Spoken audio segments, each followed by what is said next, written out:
Ana, eu vou tomar a liberdade de fazer uma pergunta, porque tu tocou nesse assunto de como o livro funciona nessa propaganda de uma pessoa para outra. E, de fato, acho que todo leitor que é apaixonado pelo livro já comprou pelo menos uns 3 livros, né? Porque leu, aí pensou, fulano tem que ler, compra o livro, entrega para fulano. Eu, nessa edição da Bienal, tenho distribuído livros, assim, enlouquecidamente. Quando eu quero que alguém entenda o conceito da Bienal, eu digo, leia o livro, está aqui. Agora, eu queria te falar um pouco... teve uma importância, né? Falávamos disso hoje à tarde. Teve uma importância também o como o movimento negro abraçou o defeito de cor, né? Queria que tu falasse um pouco disso.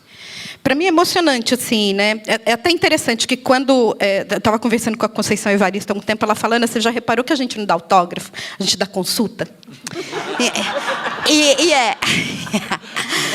Porque, assim, a gente está na mesinha de autógrafo, a pessoa vem, agacha aqui do lado e conta a história dela, né? Com o livro, né? Ah, eu li no momento assim, aconteceu isso, eu me identifiquei com aquilo.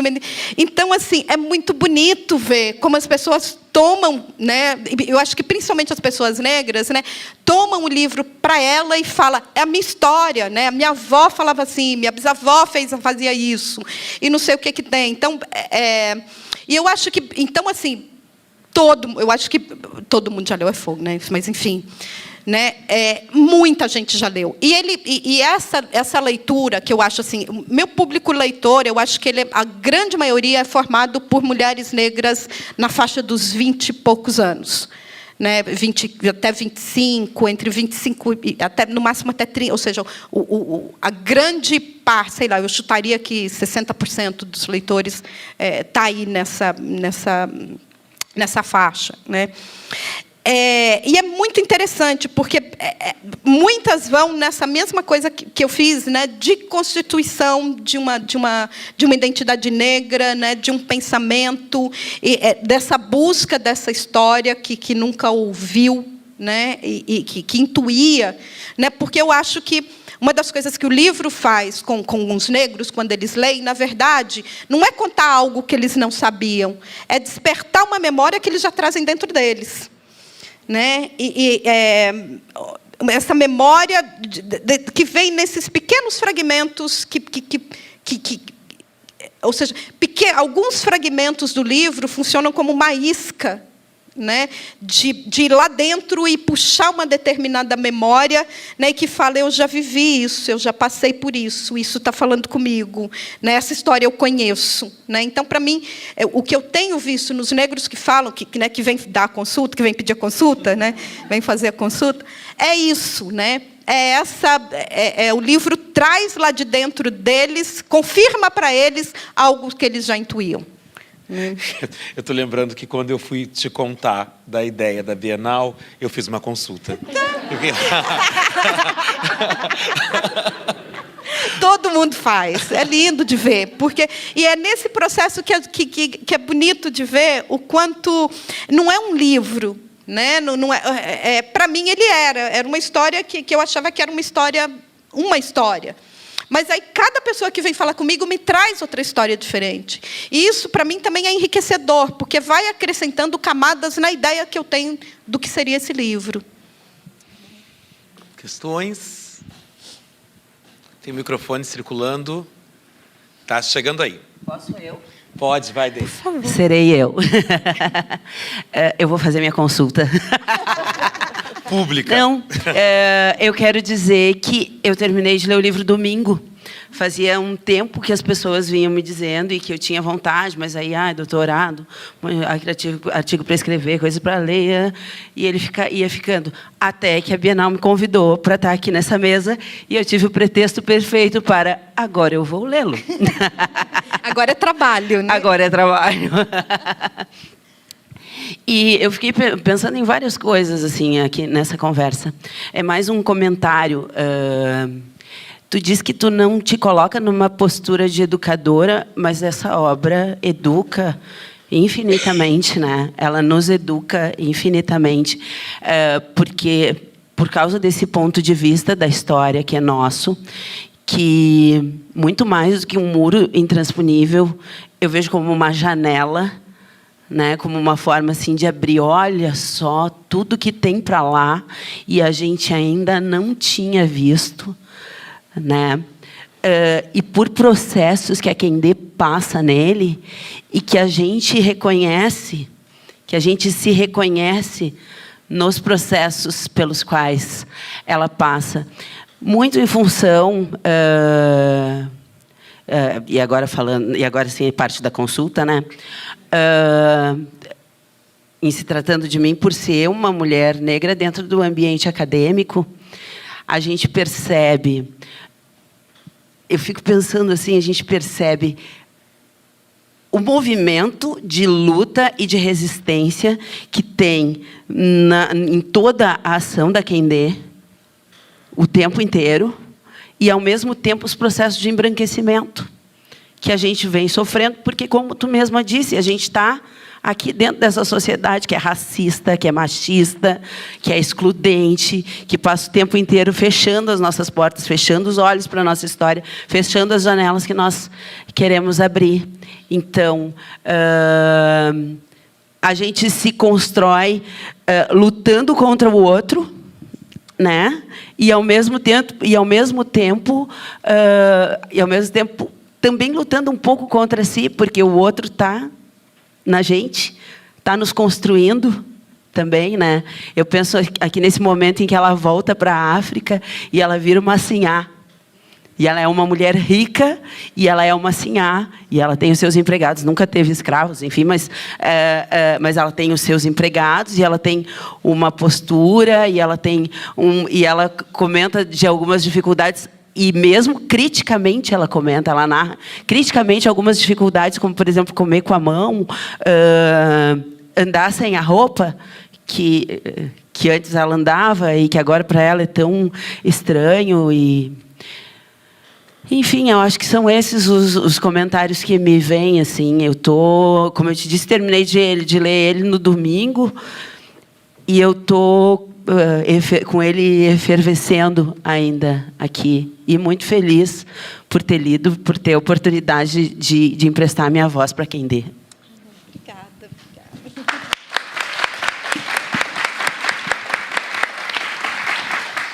Boa noite. Boa noite. Desculpa. Não, pode. Boa noite. Eu peço desculpa, eu não li o seu livro, mas eu peço permissão para fazer um pequeno comentário, não sei se é possível, que foi relatado que aqui no Rio Grande do Sul não se dá a devida importância aos escravos, à escravidão.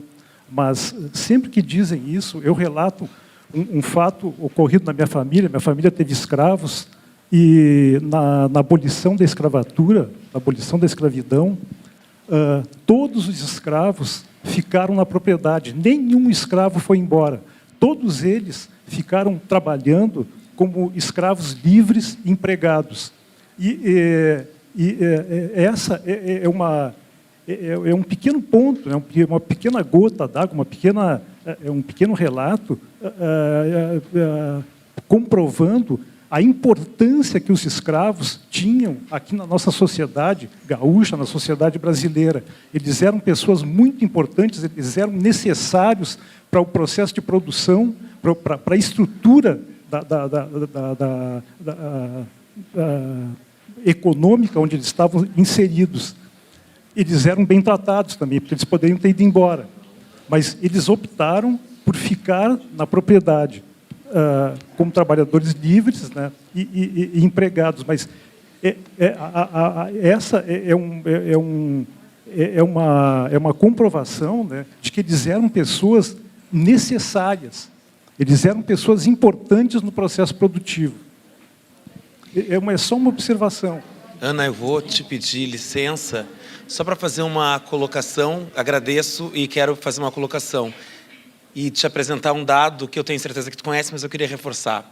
Esse estado, o Rio Grande do Sul, é o estado que só reconhece um negro que foi jogado às formigas. Esse é o estado do Rio Grande do Sul. Ele reconhece o negrinho do pastoreio. Então, talvez seja tão difícil para o imaginário...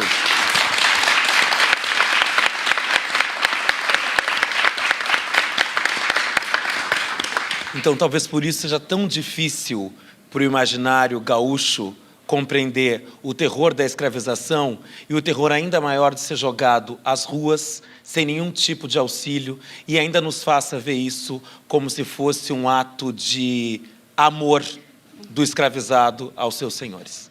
Exatamente. Eu não... É difícil até começar a comentar.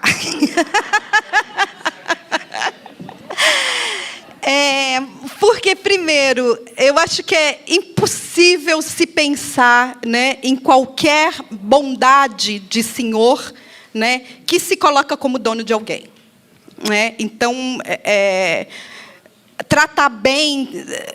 Você sentindo dono de alguém, você tendo como determinar... Não existe tratar bem dentro de um sistema escravocrata. Né?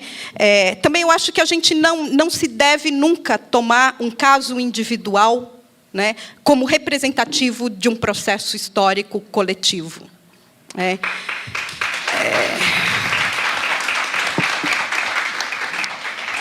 E prova, né? É difícil, né, falar isso. Como é que se prova? Como é que isso é uma prova? Eles terem ficado na propriedade ser uma prova de que eram bem tratados, né?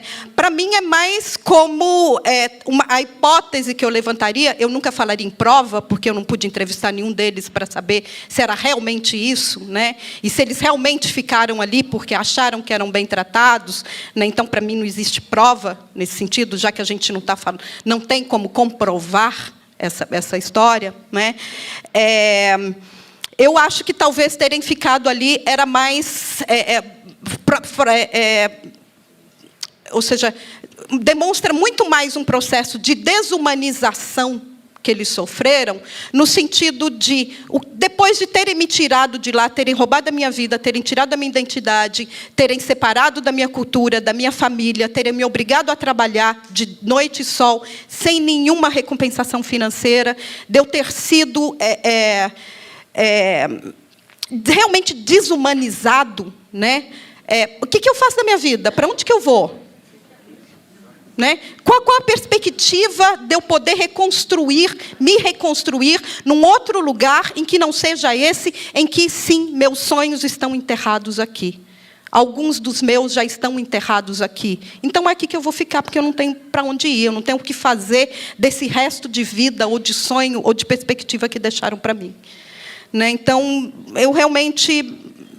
eu acho muito complicado, né, qualquer processo de defesa de escravidão, né, de donos de escravos, principalmente. Né? Eu acho que é um período que, sim, aconteceu, passou, mas vamos tentar tratar isso com o mínimo de decência possível. Né? De decência, eu digo, em respeito à história dos descendentes dos escravizados, que, com certeza, que estão aqui, estão indignados com esse tipo de comentário.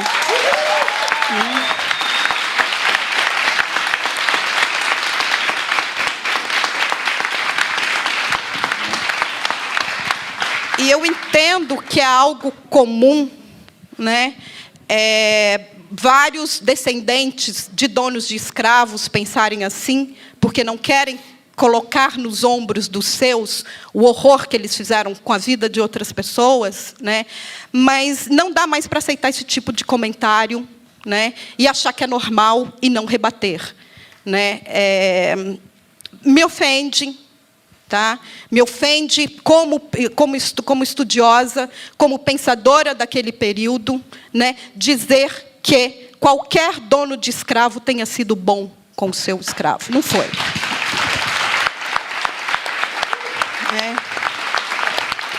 E é isso que eu falo, que esperam que sejamos educadores. Né? Eu estou aqui tendo que perder meu tempo de uma conversa que poderia estar indo para um outro lugar, né? Para dizer que não existe nada bom na escravidão, que não existiu no período e não existe nenhum resquício dela na sociedade de hoje que seja boa. Né? Então, estamos todos perdendo tempo em ter que discutir isso aqui. Né? Eu acho que vamos move on, por favor. Eu acho que todos nós precisamos de mais um trecho de Um Defeito de Cor, não é? Então, Bede, por favor. Eu achava que era só no Brasil que os pretos tinham que pedir dispensa do defeito de cor para serem padres, mas vi que não. Que em África também era assim. Aliás, em África, defeituosos deviam ser os brancos, já que aquela era a nossa terra e éramos em maior número. O que pensei naquela hora, mas não disse, foi que me sentia muito mais gente, muito mais perfeita e vencedora que o padre. Não tenho defeito algum. E talvez, para mim, ser preta foi e é uma grande qualidade. Pois se fosse branca, não teria me esforçado tanto para provar do que sou capaz. A vida não teria exigido tanto esforço e recompensado com tanto êxito. Eu me sinto muito mais orgulhosa de ter nascido Kendê do que sentiria se tivesse nascido o Padre Clement. Um bom homem, com certeza, mas que se submetia à necessidade de agradar aos brasileiros ricos de Lagos, Porto Novo e Uidá para se estabelecer com algum conforto e segurança nessas cidades.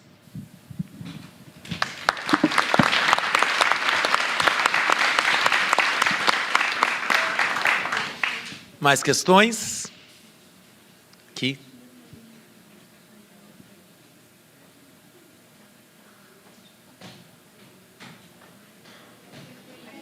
Ali, ó. Eu fiquei tão desnorteada. Não, já está indo o microfone. Nós somos todas empresárias, mas não somos a mesma. Fiquei muito desnorteada. A primeira questão aqui, que foi a Naya, foi meia hora de discussão que nós tivemos. Somos um grupo de mulheres, aqui algumas, que a gente se reúne uma vez por mês e estamos no 5º capítulo. É uma descoberta, assim, emocionante ter te encontrado. De fato, eu também não conhecia. Eu não sei, eu não lembro quem foi no grupo que recomendou a Naya, né? A Naya. Agora ela tirou a limpo da dúvida, que nos roubou algum tempo. Mas tu nos pegaste pelos ganchos também, porque essa coisa terrível, imunda que foi feita que é feita, que é cometida com os povos no mundo, e aqui no caso específico, o povo africano, ele consegue nos fazer ir adiante na leitura quando coloca algumas delicadezas que são comoventes, que mexem com a memória afetiva de uma branquela como eu. Apontar para uma estrela, criar berruga, eu sabia até aí a história, mas não a história que alguma estrelinha havia morrido e se vingado no meu dedo. É um dos momentos, tem outros vários, que a gente quer saber mais e alivia aquela dor, aquela tortura dessa vida. E mais, eu sou professora de história, fiz formação em teatro também, educadora popular, basicamente, porque é Paulo Freire lá e tu aqui agora.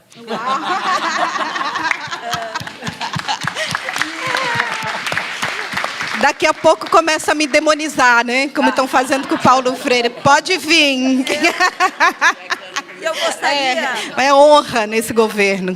Se eu estivesse reiniciando no magistério, ou seria ministra da Educação, essa cartilha estaria nas escolas todas.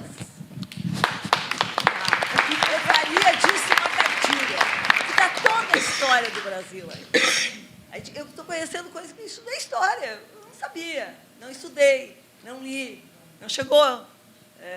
Né? E Gilberto Freire, sim, tinha que ler. Como eu li Fernando Henrique Cardoso, tive que ler, né? Mas, bom, o que eu quero dizer é isso, eu gostaria de ser...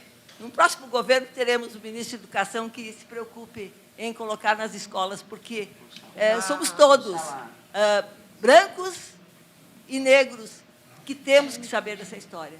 Porque eu converso com minhas vizinhas, tenho vários amigos, várias amigas militantes do movimento negro, mas também tenho muitos que desconhecem e não têm noção do que isso será importante para a gente revolucionar a sociedade. Obrigada. Aqui? Aqui na frente. Aqui? Ah, não. Pode, então, acho que vai tu, depois aqui na frente. É bem rápido. Oi, Ana. Eu queria te perguntar se é possível, se alguém te fez a proposta de filmar esse livro. Ou adaptar para a televisão. Porque quando eu pensei quando eu fiquei sabendo a história toda, eu pensei em Negras Raízes, né, que foi feito tudo aquilo. Eu queria saber a tua opinião sobre isso. Vai ser 2021, né?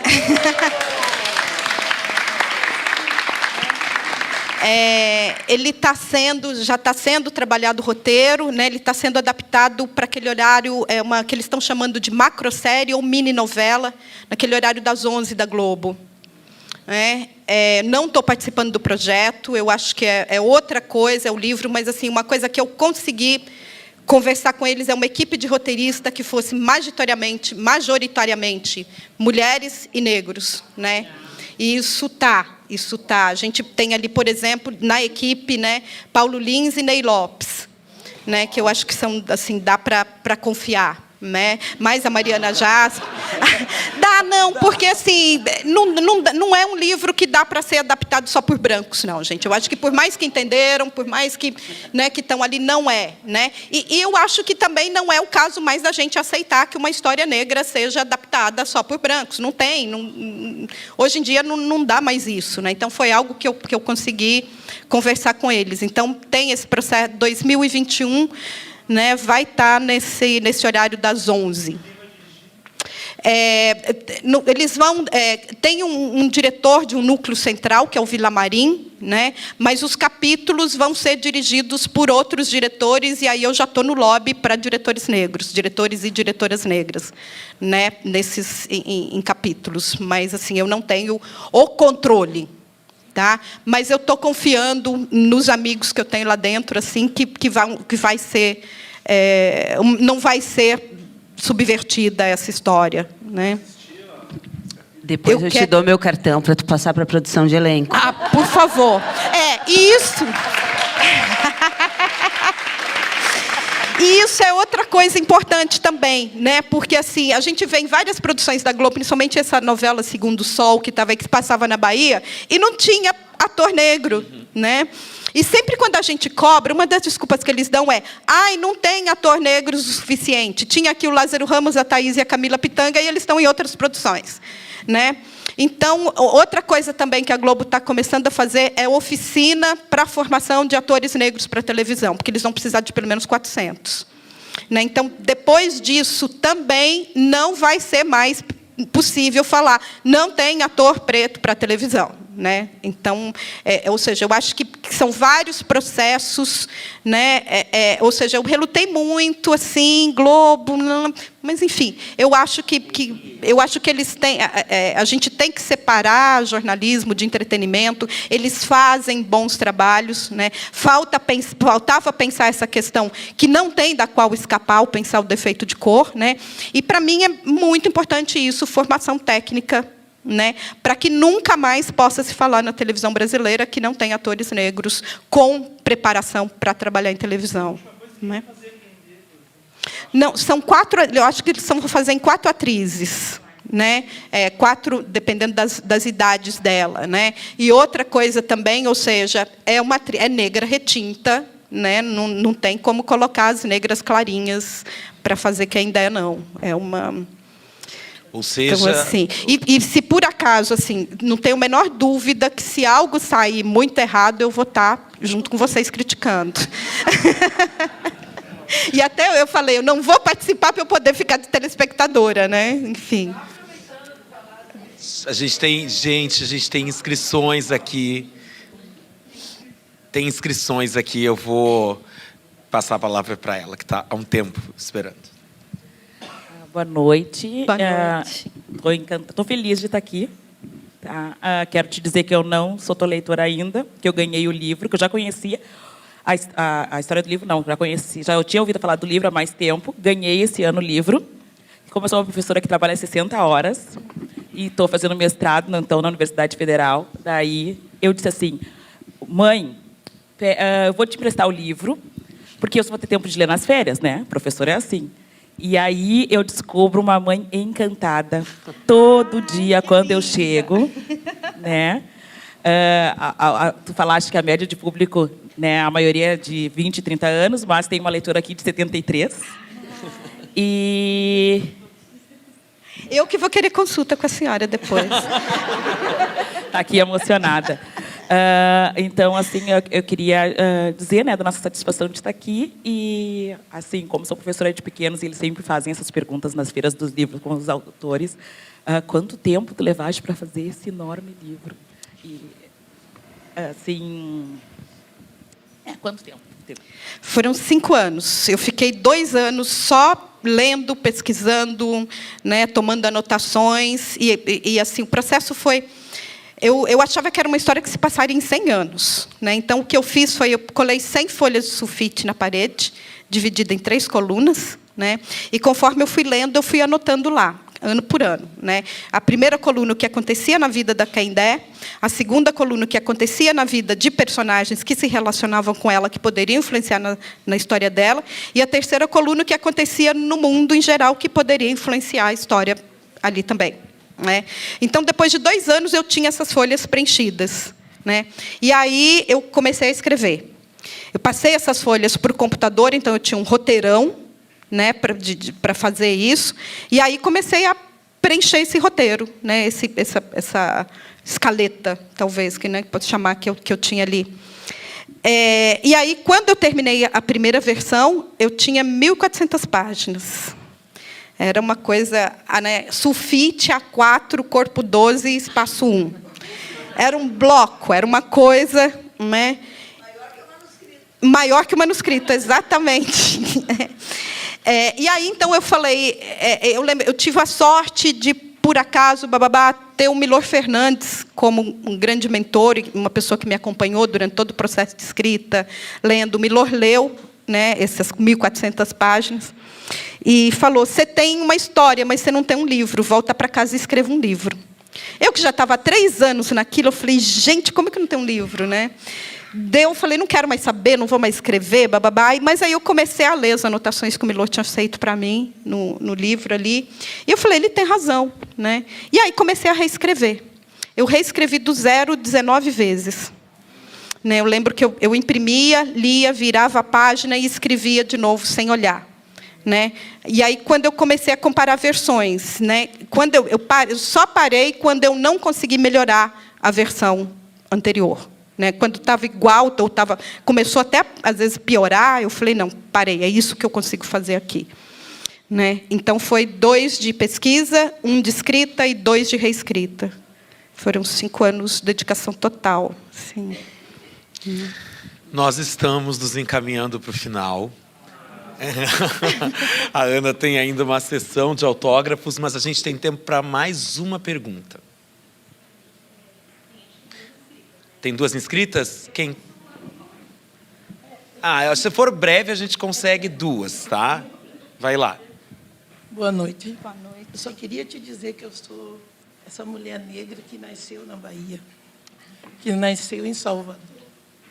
E que, desde que morava em Salvador, eu vim para o Sul aos 26 anos. E aí, eu tenho uma filha. Quando ela estava no ensino fundamental, eu dizia para ela, filha, não estou te ensinando a ser racista, mas tu tens que estudar, pois se tu fores competir uma vaga com alguém da raça branca, se essa pessoa falar inglês, tu tens que falar inglês e francês. E eu consegui isso, porque eu consegui, né, sozinha, junto com ela e com alguns amigos, ela graduou-se. Hoje não trabalha na área, mas é uma professora de inglês, português e literatura. E agora, aos 30 anos, fazendo pós-graduação. Então, eu me senti aquela negra guerreira que tu falaste no início, né, que conseguiu botar na idade certa, né, e eu fui fazer o ensino médio quando ela tinha 8 anos, que às vezes eu levava junto, né, porque aí eu fiz um concurso público e tal, consegui, né, um salário para ajudá-la a não ser aquela negra que iria ganhar só um salário mínimo, né, não menosprezando qualquer trabalho, mas que... E era isso que eu queria te dizer, e que eu vou ler o livro.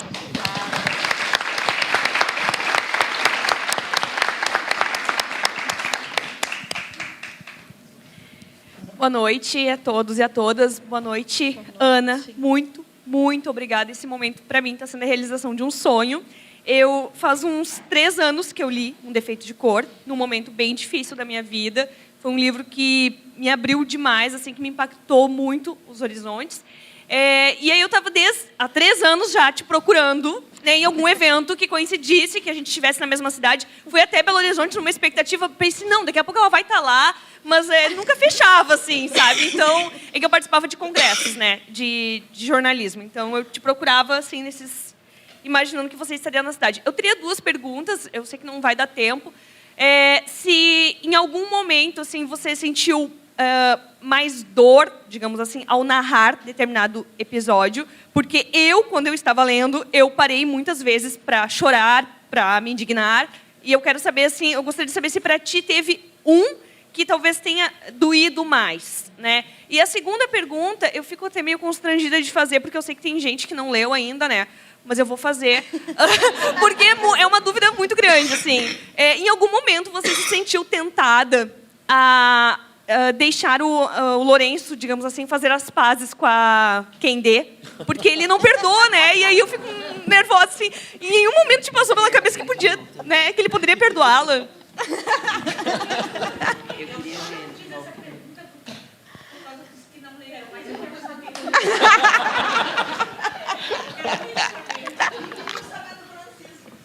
Ai, que bom. Todos, né? Ai, é bom saber que vocês gostam de... Eu falo assim, personagem interessante é a personagem com quem a gente se importa, né? Eu acho que, para mim, pelo menos, quando um livro, um filme, uma série, ou seja lá o que me pega, é aquilo. Eu me preocupo que a pessoa esteja bem, né? E eu chamo de pessoa mesmo, porque a gente convive ali, a gente gosta da pessoa, né? Tem uma... Peraí, qual que era a primeira? Desculpa. Tá. Tem um episódio que eu vou contar também, quem não leu, enfim. Vou tentar não dar muito spoiler, né? Mas foi assim, então eu não conseguia parar de pesquisar na Bahia, né? Aí a minha mãe falou: "Vem aqui para casa, vem escrever aqui, né? Tem a tua leitora ideal por perto, né? Roupa, comida, né? Tudo pronto. Você vai, senta e só escreve."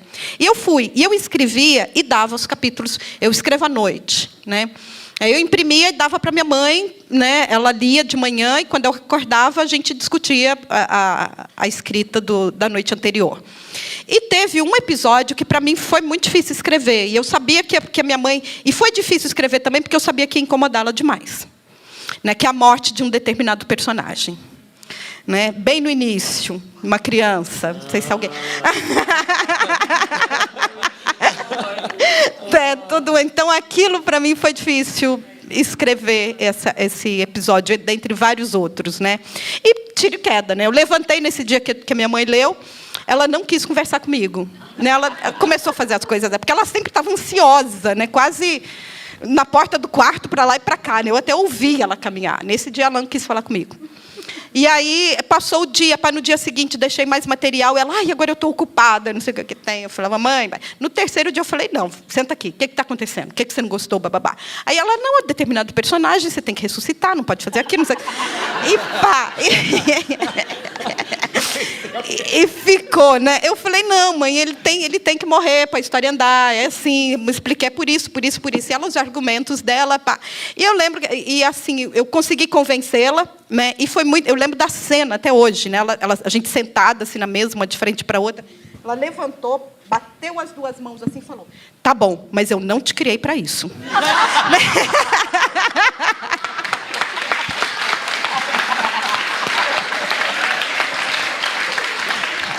Então, assim, eu senti que ali havia algo, né? Eu falei: "Uau, agora é que eu não ressuscito mesmo, né?" Eu acho que funcionou, né? E assim, eu tinha a vida... Aí a gente volta, né, para essa coisa da... Era muito difícil você encontrar mulheres escravizadas ou libertas, né, que constituíssem família. Né? Então, ou seja, havia até, às vezes, né, o apaixonamento, ficar junto durante um período, né? Mas ali o sistema em que se vivia não deixava que laços fossem criados, né? Então, por isso, ela também não cria esses laços, né? Eu achei que ela fosse bem mais representativa do que era ser uma mulher escrava naquele período, né? Se a história dela coincidisse com a maioria da história das outras mulheres, né? Que aí e é interessante você ver isso lá atrás, e algo que a gente continua discutindo na sociedade até hoje, né? A solidão da mulher negra, a questão dos relacionamentos das mulheres negras, que são preteridas por homens brancos e por homens negros, né, dentro de qualquer relacionamento. Eu estou falando só de heteronormativo, mas, enfim, né, é isso, né, essa solidão da personagem ali também, que tem relacionamentos até ocasionais, né, para mim, ela precisava ser representada ali no livro também, né, e representada não só nesse sentido de uma solidão afetiva, que para mim, são assuntos atuais que a gente está discutindo agora, mas a questão da solidão em determinados lugares, né? Você falando da solidão acadêmica, né? Ou às vezes como a única negra em determinados departamentos, né? Eu como a solidão da escritora também, né? Há pouco tempo eu tomei conhecimento de um dado que me estarreceu, assim. O primeiro romance publicado no Brasil, né, foi em 1859, né? O Úrsula, por uma mulher negra, Maria Firmina dos Reis, maranhense. De 1859 até 2006, quando o De Feitiço foi publicado, só 11 livros publicados, romances publicados por escritoras negras no Brasil. Então, ou seja, é um lugar que também, né, às vezes, quando a gente fala de solidão, a gente fala só de solidão afetiva, mas a gente está aí sozinha em vários espaços que antes não eram permitidos. Tipo, eu acredito, a minha mãe daria uma puta escritora, mas provavelmente nunca passou pela cabeça dela que ela poderia ser. Né? Então, eu acho que, talvez, eu acho que pouca gente de uma geração anterior à minha conseguiu ocupar, por exemplo, esse espaço que eu estou ocupando aqui hoje, né? Não só aqui, né, fisicamente, mas aqui, nesse lugar de Ana Maria Gonçalves, escritora. Né? E é algo que a gente tem aí que falar. Né? Às vezes as pessoas me perguntam, né, como é que é ser aí? Eu falo, olha, eu fico extremamente feliz de poder estar aqui, né? No sentido de talvez ser um modelo para as gerações que estão vindo depois de mim. Né? Mas é horrível estar aqui só eu. Né? E é um lugar que não me interessa. E aí, dá tempo da gente falar só mais um pouquinho, porque assim, eu queria falar de algo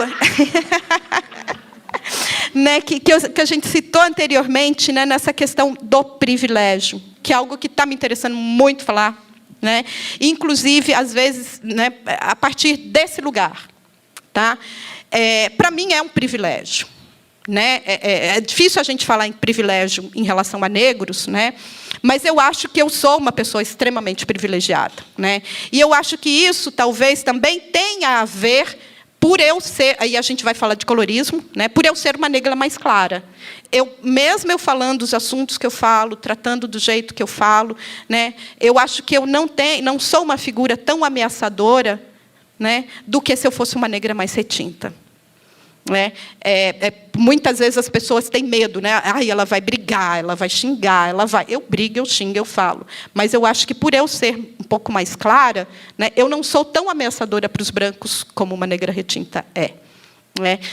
Então, eu sei desse meu privilégio. E, ao saber desse meu privilégio, eu não tenho como anulá-lo. Não está em mim conceder isso. Tá?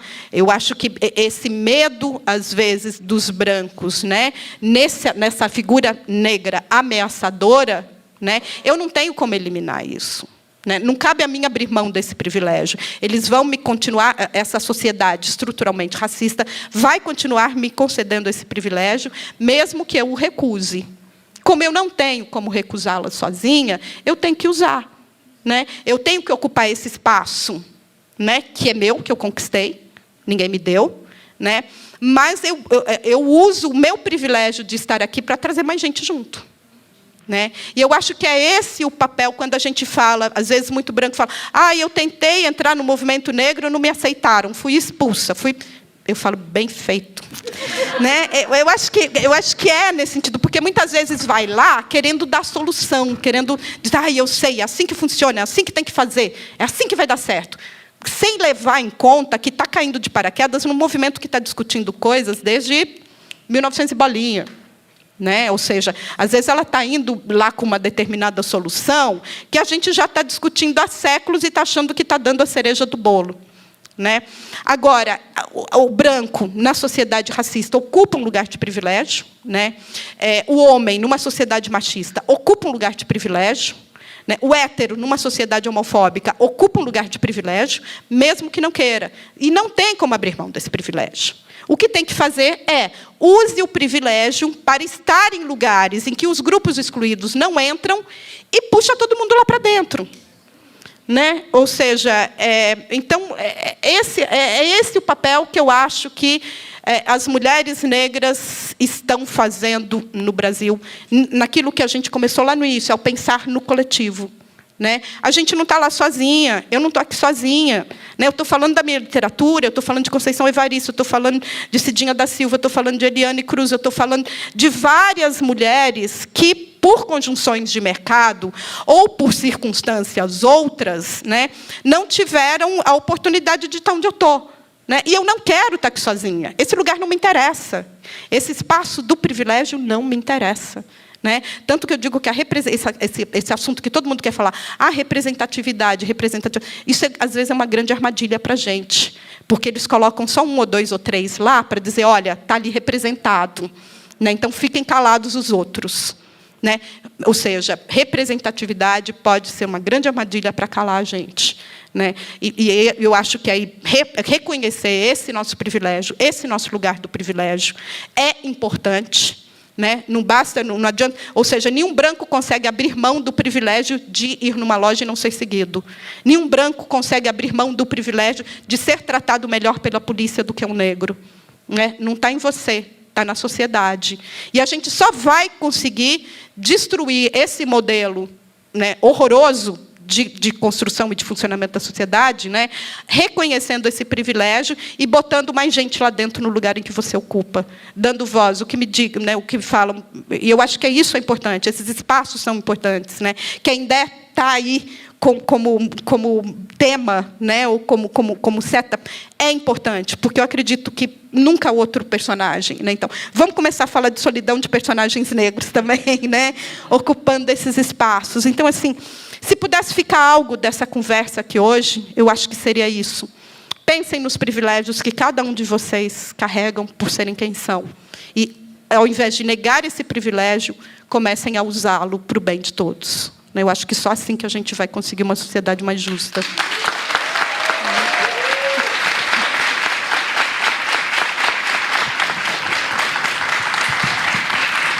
Obrigada pela presença de todos.